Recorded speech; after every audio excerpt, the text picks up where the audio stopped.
ഞാൻ എൻ്റെ നാടായ പേരാമ്പ്രയിലെ ബൈപ്പാസിലൂടെ ഇങ്ങനെ സഞ്ചരിക്കുന്ന സമയത്ത് അങ്ങ് അവിടെ ആയിട്ട് ആ ഒരു മരത്തിൻ്റെ മുകളിൽ ഒരു പരുന്തുണ്ട് കേട്ടോ.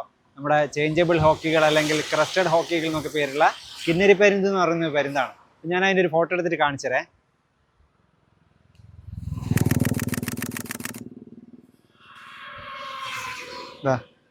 ഇതാണ് കേട്ടോ ഈ ഒരു പരുന്ത്.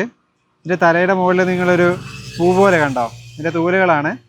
ഇതുകൊണ്ടാണ് ഇതിനെ ക്രസ്റ്റഡ് ഹോക്കികൾ എന്നുള്ള പേര് വന്നത്. ഈ ഒരു പക്ഷിയെ ഞങ്ങളുടെ നാട്ടിൽ പൂക്കൊത്തി എന്ന് വിളിക്കാറുണ്ട്. അതായത് ഇതിൻ്റെ തലയുടെ മുകൾ ഭാഗത്ത് പൂ പോലെ ഉള്ളതുകൊണ്ട് പൂക്കൊത്തി എന്ന് വിളിക്കാറുണ്ട്. അപ്പോൾ നിങ്ങളുടെ നാട്ടിൽ ഇങ്ങനെ എന്തെങ്കിലും പേരുണ്ടെങ്കിൽ എന്തായാലും തീർച്ചയായും കമൻറ്റ് ചെയ്യണേ. അതുപോലെ തന്നെ നാട്ടിലൊക്കെ ഉള്ള അല്ലെങ്കിൽ വീട്ടിൽ നമ്മൾ വളർത്തുന്ന കോഴികളൊക്കെ പണ്ട് ഈ പക്ഷികൾ വന്ന് പിടിച്ചുകൊണ്ട് പോകാറുണ്ടായിരുന്നു. അപ്പോൾ ഈ ഒരു പരുന്തിനെ നിങ്ങൾ ആദ്യമായിട്ടാണോ കാണുന്നത്? അപ്പോൾ ഇതിന് കുറച്ച് ചിത്രങ്ങൾ എടുത്തിട്ടുണ്ട്, നിങ്ങളൊന്ന് കണ്ടു നോക്കി. കണ്ടിട്ട് ഇഷ്ടപ്പെട്ടാൽ നിങ്ങളുടെ അഭിപ്രായങ്ങൾ തീർച്ചയായിട്ടും കമൻറ്റ് ചെയ്യണേ.